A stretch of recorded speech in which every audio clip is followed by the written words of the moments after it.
High সবাইকে। তো দেখো আমি আজকে আবার একটা নতুন ভিডিও নিয়ে চলে এসেছি। আজকে করছে যে স্মুথনিং।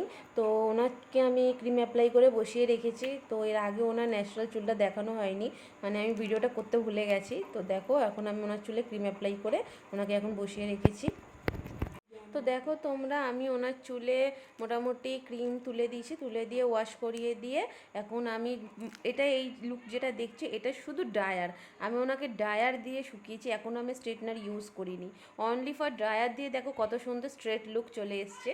যে দেখবে মনে হবে যেন আমি স্ট্রেটনার দিয়ে ইউজ করেছি, কিন্তু এখনও পর্যন্ত আমি এই টাইমে স্ট্রেটনার ইউজ করিনি। সেটা ইউজ করি না। তো গাইস এই হচ্ছে ওনার ফাইনাল লুক। তো দেখো লুকটা কীরকম হয়েছে। তো ওনার চুলটা ভীষণ শাইনিং এসছে। আমার মোবাইলটা খারাপ, মানে আমি অতটা ভালোভাবে তোমাদের দেখাতে পারিনি যে কতটা শাইন এসছে। সামনে থেকে দেখলে বুঝতে পারতে ঠিক কতটা শাইন এসছে। আমার মোবাইলে ক্যামেরাটা খারাপ বলে মানে অতটা ভালো ভিডিও ওঠেনি। তো যেরকমই উঠেছে দেখো কতটা সুন্দর লুক এসছে। উনি তো ভীষণ স্যাটিসফাই। তো তোমরা যদি এরকম কাজ পেতে চাও আমার সাথে অবশ্যই কন্ট্যাক্ট করো। আর ওনার কিন্তু কোনো রকম হেয়ার ব্রেকেজ হয়নি, হেয়ার ফল হয়নি। উনি ভীষণ স্যাটিসফাই। অনেক সময় আমরা ঠিকভাবে প্রসেসিং না করলে কি হয়, আমাদের চুল ব্রেকেজ হয়। উনি দেখুন কীভাবে চুলটা আঁচড়াচ্ছে করছে, তাও কিন্তু স্ট্রেট লুকই আছে।